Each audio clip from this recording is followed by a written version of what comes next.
국가로 넘어갈게요. 뭐 사회랑 뭐 똑같이 생각하면 되는데 조금 색다른 부분이 있죠.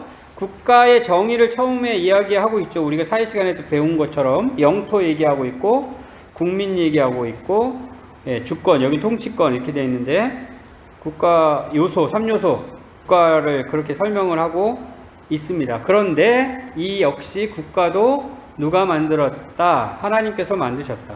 위정자 누가 세우신다? 하나님께서 세우신다. 교회 직분자를 세우시듯 나라를 다스리시는 왕, 대통령, 수상, 이 정치인들 하나님께서 세우신다. 이것을 우리가 분명히 알아야 하죠. 그리고 그래서 당연히 국가 역시도, 정부 역시도 하나님의 뜻을 드러내는 통치를 해야 한다. 세상 사람들이 인정하지 않아도 이렇게 해야 하는 게 맞는 거예요. 우린 그걸 분명히 알아야 합니다. 제일 먼저 국가의 존재 목적을 소개하고 있습니다. 307쪽에 하나님의 영광을 위하여, 같은 얘기죠. 이 사회에 하나님께서 만드신 이유, 하나님께 영광을 돌리기 위하여, 하나님께서 국가를 만드신 이유, 하나님께 영광을 돌리기 위하여, 다 동일한 이야기예요. 세상 사람들은 인정하지 않아도. 그리고 공공의 선을 위해 백성들을 다스리고 권성징악을 시행하기 위하여. 이제 아까 이야기한 거죠. 타락한 이후에 저 사회가 제대로 돌아가지 못하게끔 되는, 악에 악을 더하는 그러한 세상이 되니까 하나님께서 이 국가를 만드십니다. 다스리는 그 권세자들을 세우십니다. 그래서 어떻게 다스려야 한다고요? 법과 질서에 따라 공정하고 정의롭게 이렇게 다스리면 그 나라는 잘 될 거예요. 그렇지 못할 때는 무너지겠죠. 308조. 그렇게 하나님께서 세우신 국가이기 때문에 마땅히 시민은, 국가의 국민들은 그 권세에 순복해야 합니다. 따라야 합니다. 그리스도인도 예외가 없어요. 국가의 명령에 순종해야 합니다. 그리고 하나님께서 세우신 것을 알고 위정자는, 그 다스리는 사람은 겸손해야 합니다. 그래서 통치자는 겸손해야 돼요. 그러니까 하나님을 무시하는 사람들도 겸손해야 한다라는 걸 알 수가 있어요. 이것도 이제 은혜예요. 이것도 하나님께서 우리에게 허락하시는, 세상에 허락하시는 은혜인데, 그래서 지금은 어떤 식으로 이야기를 합니까? 국민의 종이다 이런 식으로 이야기를 하고 있잖아요. 그렇게 생각하는 것은 은혜예요. 그것을 생각하지 못하는 이제 사람들은 겸손하지 못하게 되는 거고, 그렇게 위정자는 겸손해야 하고, 겸손하지 않고 교만하면 하나님의 심판을 받게 되어 있습니다. 역사적으로 그것들이 증명이 되고 있죠. 그리고 이제 한 가지 더 우리가 알아야 할 것은, 그렇게 세상만을 위해서 국가가 세워진 것처럼 우리가 생각하기 쉬운데, 이건 역시 궁극적으로는 무엇을 위하여 하나님께서 세우신 것이냐? 교회를 위해서 세운 것이다. 이건 역시 알고 있어야 합니다. 하나님께서 국가를 세우셨구나. 하나님께 영광을 올려드리기 위하여 국가를 세우셨구나. 하나님께서 국가를 왜 세우셨나? 교회를 위해서 세우셨구나. 교회를 보호하고 돕게 하기 위해서 국가를 세우셨구나. 이것을 우리가 분명하게 알고 있어야 합니다. 그래서 무정부주의를 주장하는 사람이 있죠. 정부가 쓸데없이 힘을 가지고 사람들을 힘들게 만든다, 이런 생각을 가지고 정부 없이 살아가는 것이 훨씬 더 좋은 세상에서 살 수 있다라고 생각하는 사람들, 잘못된 것입니다. 하나님께서 만드신 걸 몰라서 이상한 얘기 하는 거고요. 그리고 우리가 흔히 또 얘기하는 것, 굉장히 착하게 사는 사람들 보고서 법 없이 살 사람이라고 이야기하고 있잖아요. 그럴듯해 보이잖아요. 그 사람을 보고 와, 저 정도면 정말 법 없이도 살 사람이다라고 우리가 판단하잖아요. 성경은 그렇게 가르쳐주고 있지 않아요. 그런 사람은 없어요. 그러니까 사람을 보고 그 경험을 가지고 내가 자꾸 하나님께서 우리에게 가르쳐준 진리의 말씀을 이렇게 무시하는 생각을 할 때가 있어요. 이걸 조심해야 됩니다. 그리스도인들. 그렇지 않다라는 걸 분명히 알아야 하고요. 실제로 그렇지 않아요. 우리가 지금 보는 것까지만 가지고 판단하는 거지 실제로는 그렇지 않아요. 그래서 그런 잘못된 생각들 우리가 가지면 안 될 거고요. 그 다음에 이제 국가와 그리스도인, 역시 그리스도인이 국가에 대해서 어떠한 자세를 가지고 있어야 되는지 이야기하고 있습니다. 한때는 국가와 교회가 하나인 것처럼, 그래서 중세시대에는 교황이 최고의 권세를 가지고 있었죠. 교황이 왕을 세우기도 하고 폐하기도 하고, 그것은 성경적이지 않다. 잘못됐다. 교회가 마음대로 하는 것 되게 좋아 보이는데 아니다. 성경적이지 않다. 이거 우리가 알아야 되고요.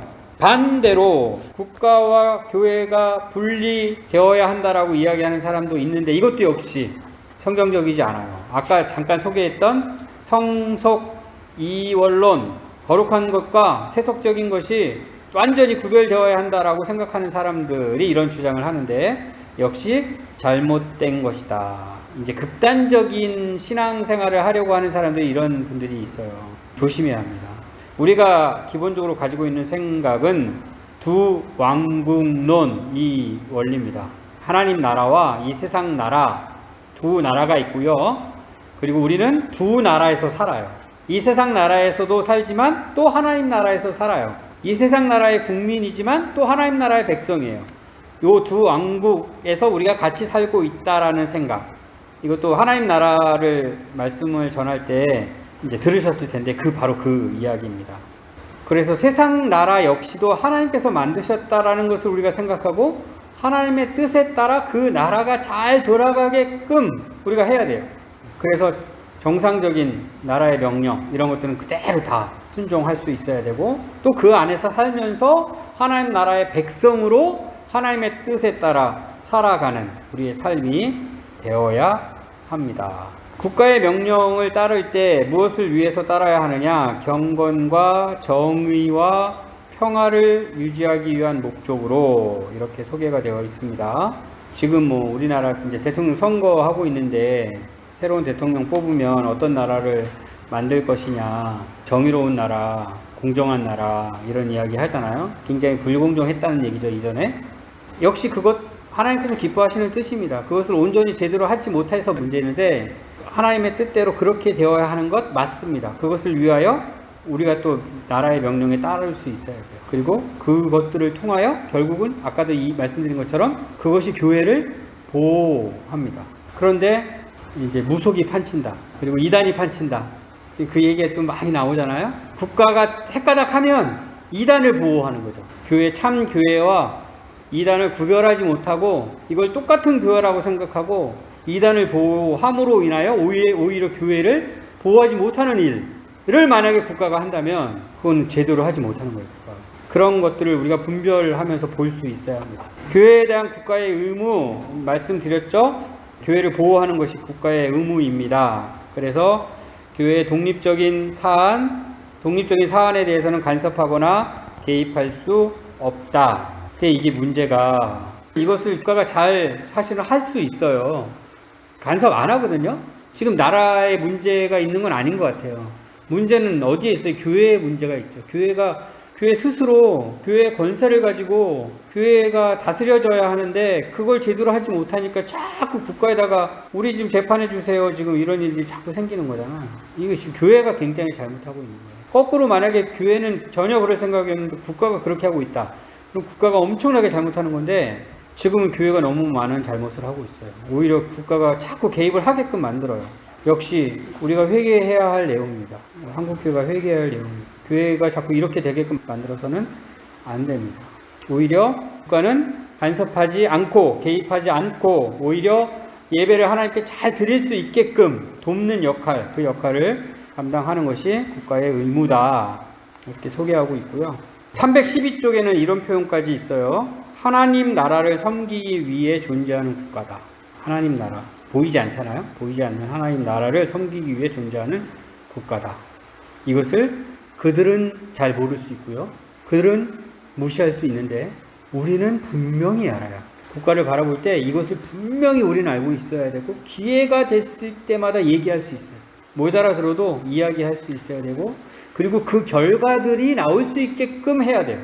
그들이 모르고 무시하고 제멋대로 막 한다고 하더라도 결과적으로는 이 결과들이 일어날 수 있게끔 우리가 그 노력을 해야 합니다. 그러니까 잘 알고 있어야 그 노력을 할 수 있겠죠. 그럼 어떻게 그걸 알려줄 수 있느냐? 그렇게 무시하는 자들에게 맨 마지막에 다시 나오니까 그때 이야기를 하도록 하겠습니다. 그리고 교회를 멸시하는 국가는 하나님께서 귀하게 여기지 않으신다. 저들은 이것을 잘 모르고서 나라가 어떻게 흥하고 어떻게 망하고 뭐 다른 이유들, 다른 원인들을 찾겠지만 이것은 하나님 앞에서 굉장히 중요한 이유입니다. 한 나라가 하나님 앞에서 바로 서느냐 아니면 하나님의 버림을 받고 무너지느냐 굉장히 중요한 이유가 됩니다. 교회를 그 나라가 멸시하느냐 아니면 존중하고 보호하느냐. 또 그렇게 되기 위해서는 교회가 어떤 교회가 되어야 하겠어요. 이 사회에 해악을 끼치는 교회라면 국가가 그렇게 존중을 할 수가 없겠죠. 그러니까 교회다운 교회가 바로 빨리 세워져야 되죠. 교회가 바로 세워지고 그렇게 사회의 빛과 소금이 되고 그러면서 국가가 교회를 보호할 수 있게끔 요구를 해야 국가도 그것을 존중할 수 있게 되겠죠. 이렇게 교회는 교회대로 그 역할을 잘하고 국가는 국가대로 자기의 직무를 또 다 잘하고 이렇게 정상적으로 세워져 갈 수 있어야 할 것 같습니다. 국가에 대한 교회의 의무, 우리가 해야 할 일이니까 또 잘 알아야겠죠. 첫 번째, 기도해야 한다. 위정자들을 위한 기도 우리 또 열심히 해야 합니다. 우리 소홀히 하면 안 되고요. 지금 대선 앞두고 있는데 대선을 위해서도 기도해야 합니다. 하나님께서 세우시는 위정자 세워질 수 있게끔 하나님의 뜻대로 이 나라를 세울 수 있는 그런 사람. 그런데 여기서 옛날에 우리 교회가 또 잘못한 거 있죠. 장로님이 또 대통령이 되어야지 하나님이 세워가시는 나라가 될 거라고 생각하는 잘못된 이런 것들이 잘못된 생각이에요. 이런 것들. 장로님이 대통령이 되어야 할 이유는 없어요. 장로는 교회에서 그 직분을 잘 감당해야 될 사람이지 장로가 대통령이 되는 거하고 전혀 상관없습니다. 오히려 하나님께서 세우지도 않은 그런 장로가 개인이 대통령 가가지고 교회에 욕먹이는 일 만들게 되죠. 그건 예수님 믿는 사람들이 투표를 할 때에 이 나라에 어떤 지도자가 세워져야 아까 이야기한 그 국가의 목적을 잘 감당할 수 있게끔 되겠느냐 이 생각을 하면서 일꾼을 뽑아야 합니다. 그렇게 또 적극적으로 선거에 참여하셔야 하고요. 그리고 두 번째, 위정자들의 인격을 존중해야 한다. 이거를 또 우리가 잘 못할 때 있죠. 하나님께서 세우신 위정자 존중해야 합니다. 그 사람이 내가 너무나도 싫은 사람이라 할지라도 내 마음에 정말로 안 드는 사람이라 할지라도 하나님께서 일단 세우셨다? 그러면 인정해야 합니다. 하나님이 저분을 우리나라의 대통령으로 세우셨구나. 그리고 존중하고 그를 위해서 기도하고 그렇게 할 수 있어야 하겠습니다. 세 번째, 세금을 성실하게 납부해야 한다. 우리가 헌금에 대한 이야기 했잖아요. 하나님 나라를 위하여 헌금하는 것, 기쁘게, 즐겁게, 기꺼이, 감사한 마음으로 동일합니다. 하나님께 헌금하는 거니까 기쁘게, 즐겁게 나라에 세금 내는 것은 아우 아까워. 이거는 그리스도인이 가져야 할 생각이 아닌 거예요. 아까 두 왕국론이라고 했잖아요. 이게 성속 이원론의 생각인 거예요. 헌금은 즐겁게, 세금은 아우 아까워. 이게 성속 이원론이에요. 이러시면 안 됩니다. 세금도 기쁘게 즐겁게. 이 나라에 내가 세금을 이렇게 할 수 있는 사람이 됐어? 세금을 낼 수 있다는 게 정말 복을 많이 받은 거잖아요. 그러니까 세금을 낼 수 있게끔 하나님께서 복을 주신 건데 물론 그것으로 헌금을 하기도 하죠. 그런데 또 내가 속해 있는 이 세상의 나라에 세금을 낼 수 있게끔 하나님께서 허락하신 거예요. 그건 역시도 기쁘게 즐겁게 헌금을 많이 할 수 있게끔 열심히 일해야 한다고 했잖아요. 동일합니다. 세금을 많이 할 수 있게끔 열심히 일해야 합니다. 이걸 다르게 생각하지 마십시오. 세금 뭐 했어요? 나라 운영하는 데 쓰죠. 교회랑 똑같죠. 세금 뭐 했어요? 가난한 사람들 도우려고 써요. 나라 운영하는 것, 그리고 많이 버는 사람들이 세금 많이 내가지고 많이 벌지 못하는 사람들 돕게끔 쓰고 있잖아요. 그 또 동일합니다. 국가가 하나님께 영광을 올려드리기 위한 나라가 되기 위해서는 우리가 더 적극적으로 세금을 낼 수 있어야 됩니다. 그리스도인이 가져야 될 마음. 그런데 이제 다스리는 사람들이 또 엉망이라 이걸 진짜 그렇게 하나님의 뜻 가운데 사용하지 못할 수 있잖아요. 그것을 위하여 투표도 제대로 해야 되고 그리고 기도해야 되고 이렇게 기도하고 할 수 있어야 되겠고요. 그리고 아까도 말씀드린 거 마지막으로는 명령에 준수해야 한다. 국가가 내리는 것 하나님께서 세우신 권세 인정하고 그 명령에 따라야 한다. 대신 저항하고 불순종해야 할 때도 있다. 이걸 이제 분별해야 되죠. 하나님의 뜻에 어긋난 것들, 하나님 말씀을 훼손시키고 하나님을 향한 신앙을 막고 교회가 하나님께 예배하는 것을 방해하고 이런 상황이 되면 저항할 수 있어야 됩니다. 저항하고 불복종할 수 있어야 하고요. 그리고 이제 마지막으로 이제 얘기하고 있는 게 한국교회 목사들 얘기하는 건데 위정자들 앞에서 목사들이 선지자적 입장을 견지해야 한다 이렇게 소개하고 있잖아요. 목사들이 대통령하고 친하고 국회의원하고 친하고 개인적으로 밀접한 관계가 있고 부탁을 하면 들어주고 이런 관계가 되면 안 됩니다. 정말 잘못하고 있는 거예요. 최근에도 지금 대통령 후보들 막 기도해주고 뭐 이런 얘기 막 뉴스에 나오잖아요. 그러니까 그가 예수님을 믿고 그리스도인이 돼서 믿음 가운데 하나님의 자녀에게 축복하는 기도를 한다. 그거 뭐 나쁘다고 하겠어요? 믿음도 없는 자에게 먹이 와가지고 알쩡알쩡거리고 그리고 한마디는 해요. 예수님 믿으라고. 그 예수님 믿냐고요? 그러고서는 이제 자기가 기도해서 대통령 됐다고 하겠죠? 그리고 친한 척 하겠죠? 가서 필요한 거 있으면 부탁하고.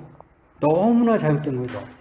이것을 위해서도 기도를 해야 합니다. 한국교회 위해서. 목사들 정신 차리라고. 이제 마지막으로 아까 잠깐 말씀드렸던 세상은 인정을 하지 않아요. 하나님께서 나라를 만들었어? 아이고 웃기고 있네. 하나님이 국가를 교회를 보호하기 위해서 만드신 거라고? 택도 없는 소리 하지 마. 이렇게 이야기를 한단 말이죠. 그럼에도 불구하고 교회는 그것을 분명히 알고 위정자들에게 그것을 이야기할 수 있어야 합니다. 어떻게 할 수 있느냐? 그 방식에 대해서 마지막으로 얘기하고 있는 게 이제 칼뱅이 기독교 강요를 쓴 이유. 기도 드 브레가 벨직 신앙 고백서를 쓰면서 위정자들에게 이거를 보내는 거예요. 위정자들에게. 교회 안에 있는 신자들만을 위해서 쓴 것이 아니라 나라를 다스리고 있는 사람들에게 이거를 보내는 거예요. 이 교회에 대해서 알려주는 거죠. 우리의 신앙에 대해서 알려주고 우리의 교리에 대해서 알려주는 거예요. 계속. 근데 뭐 그 사람들이 듣고서 이것을 그래? 그래 그렇구나 이렇게 했어요? 그러지 않음에도 불구하고 알려주는 거예요. 우리는 그렇게 해야 한다라는 것을 지금 알고 있는데 320쪽에 보면 우리가 기본적으로 가져야 할 태도를 이렇게 소개하고 있습니다. 진리의 말씀에는 목숨을 걸고 국가의 잘못에는 온유와 겸손으로 청원해야 한다. 진리의 말씀을 흔들려고 하는 것에 대해서는 우리가 목숨까지 내놓을 수 있어야 돼요. 근데 그런 태도를 생각하면 나라가 잘못하는 것을 보면 우리가 어떻게 해야 돼요? 들고 일어나야 되잖아요. 곡괭이 들고서 막 쫓아가야 될 것 같잖아요. 근데 그렇게 하는 게 아니라 온유와 겸손으로 굉장히 좋은 교훈인 것 같아요. 근데 지금 우리에게는 어떤 문제가 있느냐? 목숨을 걸 진리가 없어요. 목숨을 걸어야 할 진리를 잘 알지 못해요. 진리를 먼저 알아야죠. 아까도 말씀드렸잖아요. 세상은 인정을 안 해요. 세상은 무시해요. 그러나 우리는 분명히 알아야 돼요. 분명히 알고 붙잡아야 될 진리가 있어요. 그것을 붙잡고 아무리 무시를 해도 그 진리로 우리는 살아야 하고 그 진리를 내가 간직하지 못하게 하는 어떤 도전이 왔을 때는 당당하게 맞서 싸울 수 있어요. 그리고 위정자가 잘못하는 것 어떻게 해야 한다? 바빙크는 설득만이 유일한 무기다. 다른 힘을 쓰는 방법이 아니라 설득만이 유일한 무기다 라고 하면서 이렇게 얘기합니다. 메시지와 윤리적 증거를 통해서 메시지는 진리입니다. 진리. 그러니까 진리를 이야기해야 하고 그리고 더불어 윤리적 증거를 통해서 이건 뭘까요? 이게 우리의 삶이에요. 앵무새처럼 말로만 해가지고는 그들을 설득할 수 없어요. 우리의 말과 더불어 그 진리에 딱 걸맞는 우리의 삶의 모습까지 그들에게 보여줄 수 있어야 합니다. 그것으로 그들을 설득하는 거죠. 이건 지금 나라에 대한 이야기를 하고 있는데 나라에 대한 이야기에만 적용될 이야기는 아니에요. 하나님을 믿지 않는 세상 사람들 앞에서는 다 우리가 이렇게 해야 합니다. 세상 사람이 내 신앙을 빼앗으려고 하는 것에 대해서는 우리가 담대하게 맞서 싸울 수 있어야 돼요. 그러나 그들이 잘못하는 것에 대해서는 어떻게 해야 된다고요? 설득해야 합니다. 멱살 잡고 싸우는 것이 아니라 설득해야 되는데 무엇으로? 진리로, 진리의 말씀으로, 더불어 나의 삶으로, 그 진리와 걸맞는 나의 삶으로, 말씀과 일치한 나의 삶으로 그들에게 나가서 설득을 하는 것이 우리가 해야 할 일입니다. 밑에는 이렇게 돼 있죠. 복음 선포와 설득과 증거를 통해 사회 변혁을 추구한다. 우리가 이 사회에 영향을 미칠 때는 이것으로 해야 하는 것입니다. 다른 것이 아니라. 넘어가겠습니다. 20장으로 갈게요. 최후 심판. 아까도 국가는 교회를 위하여 존재한다라는 이야기를 했는데 다시 한번 확인합니다. 영원한 나라가 없다. 지금 우리가 살고 있는 대한민국 영원할 것 같죠? 그런 나라는 없어요. 언젠가 망해요. 당장은 영원할 것 같은데 언젠가 망해요. 미국 영원할 것 같죠? 망해요. 그건 역사가 증명해요. 시대가 바뀌었으니까 그래도 다르지 않을까? 이런 생각할 수 있는데 그렇지 않아요.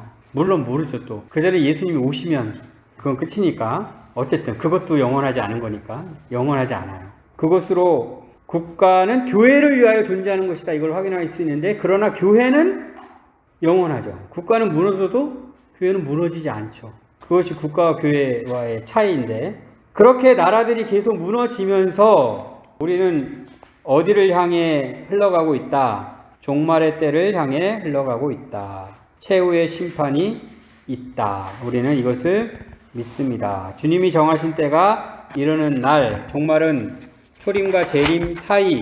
그래서 이제 지금이 종말의 시대다라고 하는데 이제 또 하나의 의미가 마지막 심판의 날, 예수님이 다시 오셔서 심판하시는 그 날을 가리키며 이야기할 때가 있죠. 어떤 일이 벌어진다? 심판, 배역한 천사를 심판하고 모든 사람을 심판하는 일이 벌어진다. 그래서 기독교의 역사관은 일원론적 역사관이다. 시작이 있고 끝이 있다. 그렇지 않은 사람들은 돈다 그러죠. 돌고 돈다. 그건 또 진리가 아닌 거죠. 끝이 분명히 있다라는 것을 우리가 또 알아야 되고 그 날을 공의와 영광을 드러내는 날로 소개하고 있습니다. 325쪽 선택받은 자들을 통해서는 하나님의 자비하심 그리고 선택받지 못한 자들을 통해서는 하나님의 공의로우심 이것을 나타내시며 하나님께서 영광을 받으십니다. 하나님의 영광이 드러납니다. 그때는 우리가 부족하게 알았던 것 분명하게 알지 못했던 것 이런 것들이 다 분명하게 드러나는 날 그때가 옵니다. 그리고 하나님의 심판을 받게 되는데 이 세상의 재판과는 비교할 수가 없죠. 우리가 알지 못하는 것 우리가 보지 못하는 것 그 모든 것을 하나님께서 심판하십니다. 그래서 영원한 고통 속으로 던져지느냐 영원한 생명을 누리게 되느냐 그 심판 때 우리가 서게 되고 오직 그리스도 안에 있는 신자만 안전할 것이다. 우리가 이것을 믿는 신앙을 가지고 있습니다. 그리고 교회와 신자를 위로하시는 큰 날로 소개를 하고 있습니다. 그래서 저자는 하나님이 정하신 심판을 우리가 깊이 생각해야 한다고 했습니다. 그런데 이것도 우리가 부족한 것 같아요. 심판을 얼마나 우리가 생각하고 있나.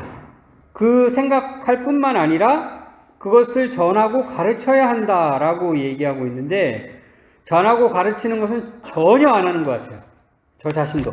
그러니까 내 스스로도 생각하지 않고 뭐 생각하지 않으니까 당연히 뭐 이야기를 할 수가 없는 거고 뭐 이런 지금 상황이 아닌가 이런 생각을 하게 됩니다.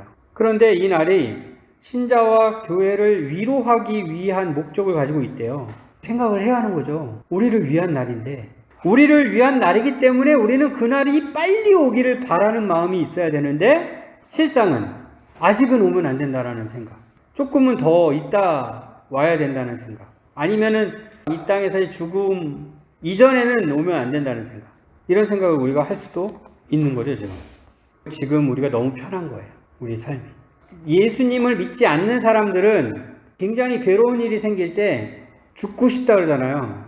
그러니까 잠시 잠깐의 고통이기 때문에 그 생각 했다가 말았다 이렇게 하는 것 같은데 진짜 그 고통이 예수님을 믿는다는 이유만으로 그 고통이 계속된다면 이 심판의 날이 정말 큰 위로가 되겠죠. 그 날만을 소망할 수밖에 없겠죠. 근데 하나님께서 그렇게까지 우리를 힘들게 하지 않으신단 말이에요. 그것으로 인하여 오히려 생각하지 않는다? 좀 더디 왔으면 좋겠다라고 생각한다? 이러면 안 될 것 같아요. 이것도 역시 우리 신앙을 좀 점검을 해봐야 될 것 같아요. 예수님이 다시 오는 것까지는 좀 생각을 못한다 하더라도 우리 육체의 죽음까지는 좀 생각할 수 있잖아요. 내가 죽는 날, 나의 죽음. 사도 바울이 고백했던 것처럼 난 당장 가면 좋다. 당장 가도 좋은 거. 당장 가도 좋은 거를 우리가 분명히 알아야죠. 제가 가끔씩 아내한테 이런 얘기를 할 때가 있어요. 그럼 펄쩍 뛰어요, 펄쩍. 근데 사실은 펄쩍 뛸 일은 아닌 거예요. 예수님 믿는 사람들은 그 부분에 있어서는 뭐라고 표현을 해야 될까요, 저는? 좀 표현했으면 좋겠어요. 하나님이 우리의 삶을 주관하고 계시잖아요. 죽음에 대해서 염려할 필요가 없잖아요. 당장 하나님이 나를 부르신다? 그럼 가면 되는 거죠. 더 나에게 맡기실 일이 있어서 더 생명을 주셔가지고 지금 살게 하신다? 그럼 또 열심히 살아야 되는 거죠. 그거 하나님께 있는 거잖아요. 그럼에도 불구하고 하늘나라에서 빨리 하나님 만날 수 있으면 좋겠다라는 바람, 이거 있어야 하는 거죠. 죽고 싶어 하고는 다른 거예요. 완전히 다른 거예요. 괴로워서 죽고 싶어가 아니라 하나님 만날 수 있다. 너무너무 좋은 거. 이 생각으로. 예수 믿는 사람들이 그것을 바라고 있는 그 소망을 그냥 빨리 죽고 싶은 생각으로 이렇게 생각하지 마시고 그 대화를 우리가 자연스럽게 할 수 있으면 좋을 것 같아요. 저 성도님이 지금 사도 바울의 고백을 하고 있구나 생각하실 수 있으면 좋겠고, 그리고 이제 더 나아가서 예수님이 오시는 그 날 얼마나 좋을까. 정말 예수님을 모르는 사람들은 심판의 날로 너무나도 두렵고 무서운 날이지만, 예수님을 믿고 하나님의 자녀로 살고 있는 지금 우리는 지금의 이 삶과는 비교가 되지 않는 그러한 새로운 삶이잖아요. 너무나도 좋은 거잖아요. 너무나도 좋은. 이걸 좀 깊이 생각하자는 거죠. 이걸 제대로 잘 생각을 안 하니까 가볍게 생각하고 좀 천천히 왔으면 좋겠다라고 이야기하는데, 그걸 잘 몰라서 그러는 거죠. 좀 알아야 될 것 같아요. 이 부분에 대해서도 묵상을 우리가 충분히 할 수 있어야 될 것 같고, 그것을 우리가 맛보는 것이 언제냐? 주일이다. 교회 공동체 안에서 그것을 우리가 맛볼 수 있다. 안식이 그 안식이다. 지금의 우리가 생각하는 안식은 비교가 되지 않는 영원한 안식, 그 안식이 우리를 기다리고 있는 것인데, 그것에 아주 조금 일부라도 맛볼 수 있는 것이 지금 주일 교회 공동체. 어떠세요? 이것을 맛보고 계신가요? 언약나무 교회에서? 그러니까 이것을 제대로 맛보지 못했기 때문에 영원한 안식도 시시하게 생각하는 것일 수도 있어요. 아우, 주일마다 맛보는 이 맛이 요 정도인데 영원한 안식은 얼만큼, 우와, 이런 기대감이 있어야 되는데, 언약나무 교회에서 맛보는 그 영적 안식, 우리 성도님들이 더 풍성하게 경험할 수 있었으면 좋겠습니다. 하이델베르크 요리문답 52번을 소개하고 있죠. 그리스도께서 심판하러 오시는 것이 주는 위로, 하늘의 기쁨과 영광 가운데 거하게 될 것이기에. 하늘의 기쁨과 영광, 하늘의 기쁨과 영광이 어떤 것일까? 그 안에 거하는 것이 어떤 것일까? 이것을 우리가 충분히 묵상하고, 그래서 이 땅에서 당하는 슬픔, 또 혹시라도 이 땅에서 당하게 되는 박해, 이런 것은 전혀 문제가 되지 않는다. 이런 우리의 믿음이 될 수 있어야 할 것 같습니다. 하나님과의 교제, 지금 우리가 경험하는 하나님과의 교제하고는 또 비교가 안 되는 삼위일체 하나님과 함께하는 그 즐거움이 우리가 기다리고 있습니다.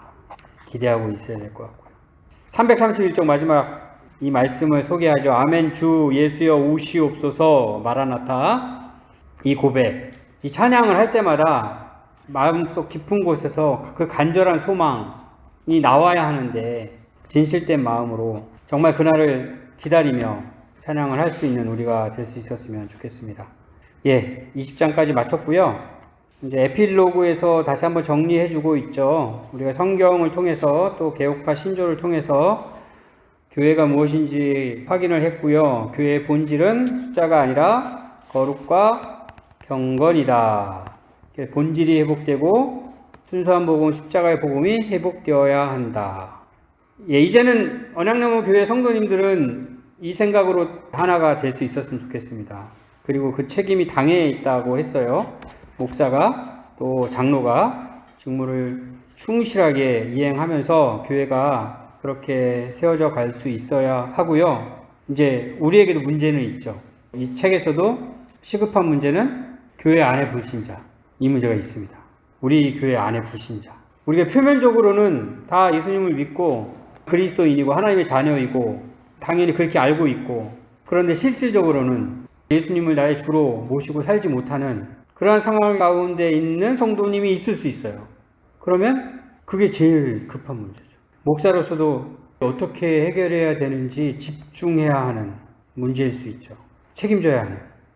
이것이 얼마나 중요한지 우리 성도님들이 같은 마음이 될 수 있어야 할 것 같아요.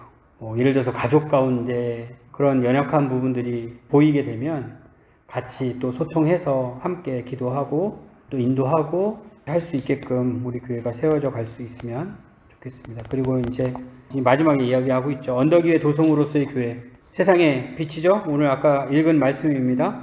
세상에 속해 있지만 세상과는 완전히 다른, 어떻게 그것이 가능하다? 하나님을 알아야 되는 거죠. 하나님을 알고 하나님 나라의 모습을 보여주어야 세상과 완전히 다를 수가 있습니다. 청교도들의 언덕 위의 도성을 소개하고 있죠. 세상의 빛이 돼서 온 세상이 그 빛을 보고 하나님께 영광을 돌릴 수 있게끔, 이겁니다. 우리 언약나무 교회가 교회다운 교회에 이렇게 열심히 책을 읽는 이유는 교회다운 교회로 세워지려고 하는 것인데, 교회다운 교회로 세워지면 세상이 빛이 됩니다. 세상 사람들이 우리를 보고 빛을 보게 돼요. 저거 뭐지? 하게 됩니다. 저거 뭐지? 그렇게 그때 복음을 전하는 거죠. 그때 빛은 보이지도 않는데 캄캄한데 그냥 복음을 전한다고 하는 것은 의미가 없고, 빛을 밝히면서 복음을 전하는 우리 교회가 돼서 세상 사람들이 우리를 보고 하나님께 영광을 돌리는 그 날을 간절히 소망하는 우리 교회가 되었으면 좋겠습니다.